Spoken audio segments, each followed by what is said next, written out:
د پکتیکا ولایت د عوایدو د برخې مسؤلین خبر ورکوي چې د نوي نظام په راتلو سره د مالیاتي او غیر مالیاتي عوایدو په برخه کې 100% زیاتوالی راغلی دی. د دوی په خبره چې د نوي نظام د شفافیت او د کارونو ښه انجام کول دي. مسؤلین زیاتوي چې اسلامي امارت په تیرو 4 میاشتو کې 542 میلیونه افغانۍ عواید د دولت بودیجې ته سپارلي دي، په داسې حال کې چې تیر دولت په 8 میاشتو کې 225 میلیونه افغانۍ عواید راټول کړي وو. د امارت په راتلو سره د موږ په عوایدو کې تقریبا 100% باندې زیاتوالی راغلی ده.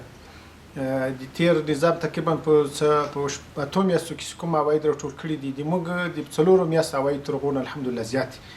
یعنې هغه تقریبا په 8 میاشتو کې 225 میلیونه دي او د موږ په 4 میاشتو کې 542 میلیونه دي.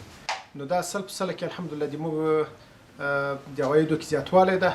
په پکتیکا کې د ملکي ادارو مسؤلین هم وایي چې په دې ولایت کې د فساد کلک مخنیوی کړی او په شفاف ډول یې له عایداتي سرچینو څخه ډیره ګټه په لاس راوړې ده. پکتیکا کې الحمدلله موږ ښه عواید لرو او کوشش کوو چې د زراعت له طریقه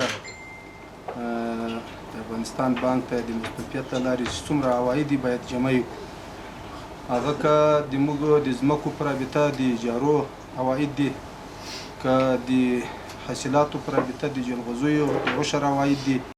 د دې ولایت تجارانو هم اسلامي امارت ته د مالیې په ورکولو کې د همکارۍ ډاډ ورکړ او زیاته یې کړه چې د مالیې ورکول به زموږ د شته نظام بقا وساتي او بیا به اړ نه وي چې د نظام د ساتنې لپاره چاته د مرستې لاس اوږد کړو.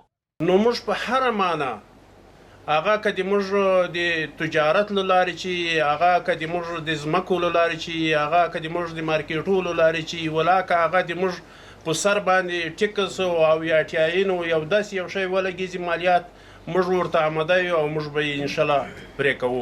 دا په داسې حال کې ده چې نن د رئیس الوزرا دویم مرستیال عبدالسلام حنفي هم د یوې غونډې په ترڅ کې وویل چې له مالیاتي سیستمونو راټولو شویو پیسو نه به 1 افغانۍ هم بې ځایه مصرف نشي.